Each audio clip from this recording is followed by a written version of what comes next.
Hello, good morning छात्रों। Electrician second year वालों के लिए टॉपिक चल रहा था कि डीसी जनरेटर का विद्युत भागबल समीकरण। डीसी जनरेटर का विद्युत भागबल समीकरण। जब क्या है डीसी जनरेटर का विद्युत भागबल समीकरण के बारे में बात करेंगे अपन, तो इसका एक फॉर्मूला है अपने पास, जो फॉर्मूला को हमेशा याद रखना। उस फॉर्मूले के हिसाब से अपने सवाल न्यूमेरिकल हो जाएंगे। मैंने आपको नोट्स दिए थे, उसमें क्या न्यूमेरिकल दिए थे दो, जो किसी ने भी आंसर नहीं दिया उसका। तो उस सवाल को करने से पहले तो ये जानना है कि विद्युत भागबल समीकरण है क्या चीज़। किसी जनरेटर द्वारा पैदा किया गया ईएमएफ, किसी जनरेटर द्वारा पैदा हुआ ईएमएफ की गणना करने के लिए प्रयोग किए जाने वाला सूत्र है एक विद्युत भागबल का। तो देखें, सबसे पहले सूत्र लिखने से पहले ये जानना होगा कि अपनी जो आर्मेचर है होता है, क्या है, आर्मेचर।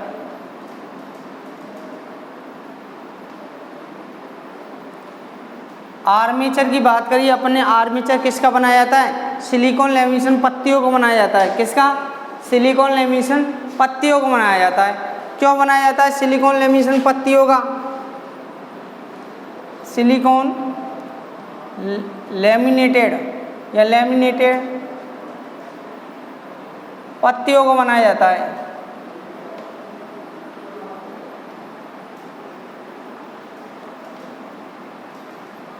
सिलिकॉन को क्यों बना रहे हैं? क्योंकि एडी करंट और हिस्टैरिसीस लॉस को कम करने के लिए, एडी करंट और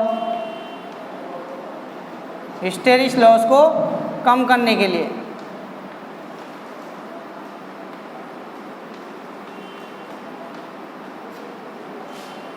एडी करंट और हिस्टैरिसीस लॉस को कम करने के लिए बना रहे हैं।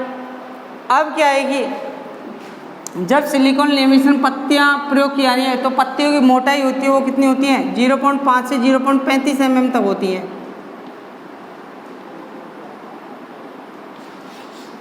0.35 से 0.5 mm तक, ठीक है।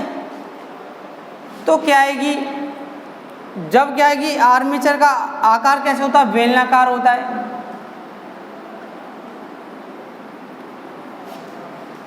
आर्मेचर में दो वाइंडिंग होती हैं, पहली होती है लैप वाइंडिंग और दूसरी होती है वेव वाइंडिंग। दो वाइंडिंग हुई आर्मेचर में, पहली वाइंडिंग कहते हैं लैप और दूसरी वाइंडिंग कहते हैं वेव।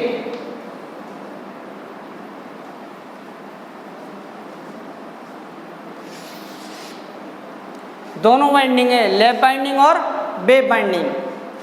तो लैप बाइंडिंग और वेव बाइंडिंग में अंतर क्या होता है? जहाँ पर AP आता है, A क्या है, AP, तो A बराबर P हो गया, A बराबर P।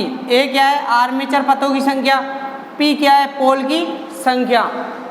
और वेव क्या है, वेव में A बराबर 2, यानी आर्मेचर पथों की संख्या कितनी होंगी, 2 ही होंगी, और पोल की संख्या कितनी भी हो सकती है। सवाल में जब सवाल आएगा लैप और वेव बाइंडिंग के बीच में आएगा कि लैप क्या है और वेव क्या है, इन दोनों के बीच में डिफरेंस देखना आपको सवाल में कि लैप और वेव के बारे में। अगर लैप आ गया तो A बराबर P, आर्मेचर पथों की संख्या बराबर पोल की संख्या होगी। पोल की संख्या अगर 2 है तो आर्मेचर पथों की संख्या भी कितनी होगी, 2। अगर पोल की संख्या 4 है तो आर्मेचर पथों की संख्या भी क्या होगी, 4। अगर वेव में बात करें तो हमेशा आर्मेचर पथों की संख्या क्या होगी, 2 होगी, और पोल की संख्या कुछ भी हो सकती है। तो देखें, सब सूत्र देखें इसका। डीसी जनरेटर द्वारा उत्पन्न किया गया विद्युत भागबल, यानी पैदा किया गया विद्युत भागबल का एक फॉर्मूला आता है।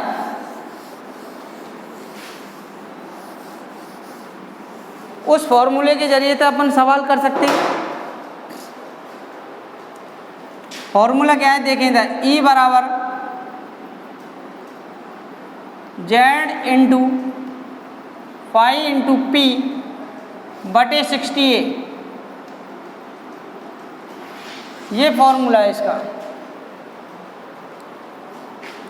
E क्या है, विद्युत भागबल, यानी जनरेटर द्वारा पैदा किया गया विद्युत भागबल किस में होता है, वोल्ट में। जेड क्या है? चालकों की संख्या।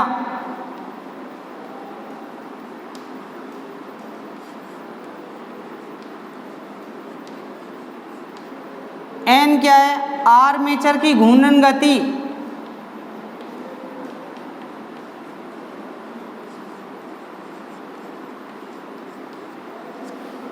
आर्मेचर की घूर्णन गति हो गई।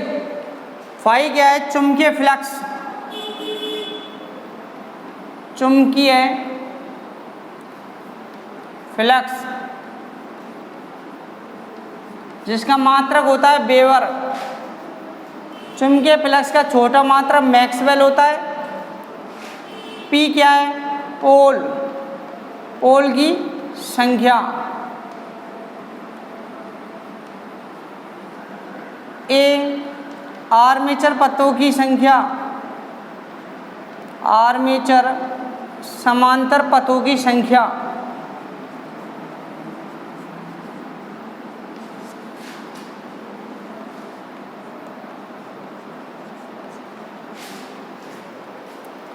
अब क्या आएगी? इस सूत्र के हिसाब से जब ये सूत्र याद होगा E बराबर ZN 5P60 है, तो इस सूत्र के हिसाब से अपन सवाल कर सकते हैं।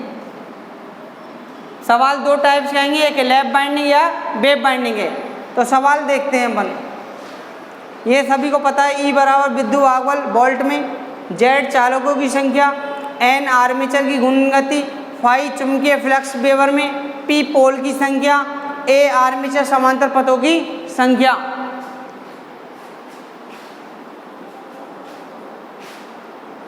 सवाल देखें।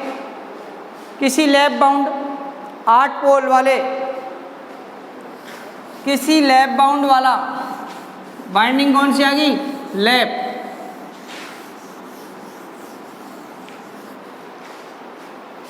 किसी लैप बाउंड 8 पोल वाले आर्मेचर में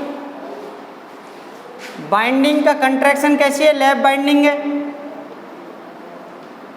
आर्मेचर में बाइंडिंग कौन सी है? लैप।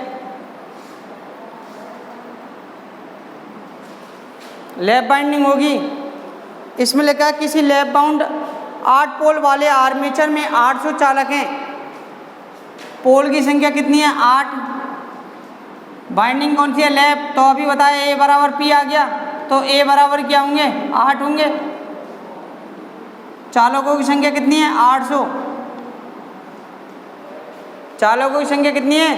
800। 800 चालकों। फ्लक्स का मान 15 मिली वेबर है। फ्लक्स का मान कितना है? 15 मिली वेबर।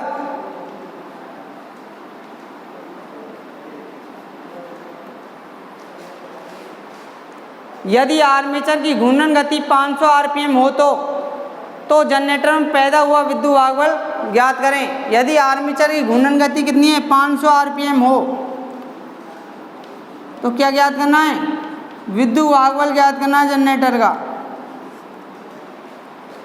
फॉर्मूला आपको पता होना चाहिए। E बराबर क्या है? Z into N into phi into P बटे 60 इंटू A। ये आपको पता होना चाहिए। 15 मिली आ गया तो 15 गुना 10 की घात माइनस 3 वेबर हो गया।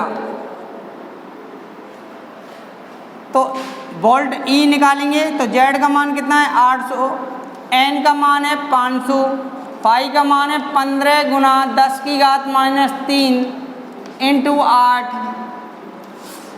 बटे 60 इंटू 8। जब क्या है 10 की घात माइनस 3 ऊपर है तो इसको नीचे ले जाएं तो प्लस की हो जाएगी, इंटू खोल देता हूँ इसको 10 की घात 3 को 1000 हो गया। अब काट लो इसको।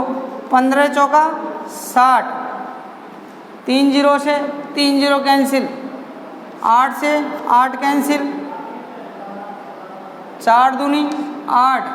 तो आंसर आ गया 100 वोल्ट। कितना आया? 100 वोल्ट। कौन सी बाइंडिंग है ये? लैप। अगर वेव की बात करते तो गुना किससे हो जाता? 2 से। ठीक है। इसी तरह वेव बाइंडिंग का भी सवाल देखें। ये लैप बाइंडिंग का था, अब वेव बाइंडिंग का।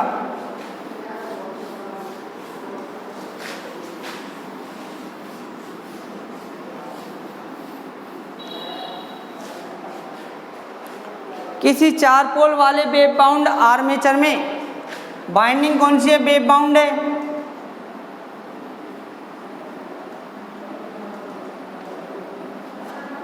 पोल की संख्या कितनी है? 4।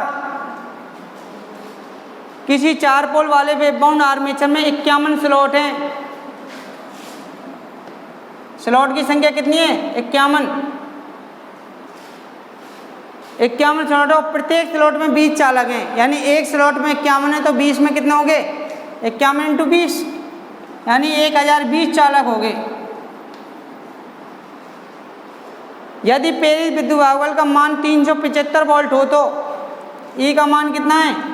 375 वोल्ट हो तो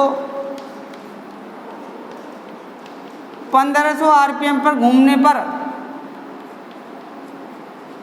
चुंबकीय फ्लक्स का मान ज्ञात करें, यानी प्रति पोल फ्लक्स का मान ज्ञात करें।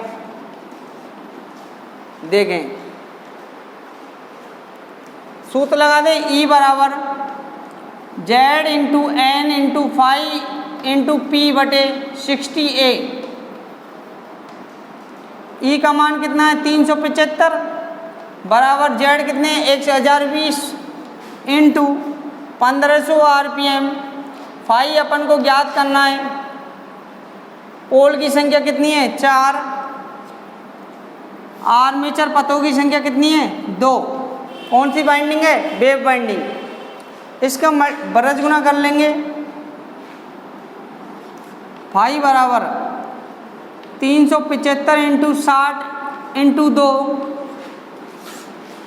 1020 इंटू 1500 इंटू 4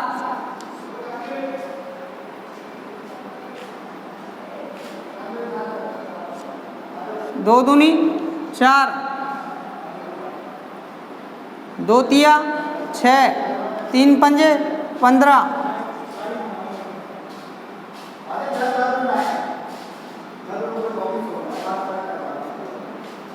इस प्रकार सवाल को करने के बाद आपका जो आंसर आएगा वो मिलीवेबर में भी निकाल सकते हैं अपन।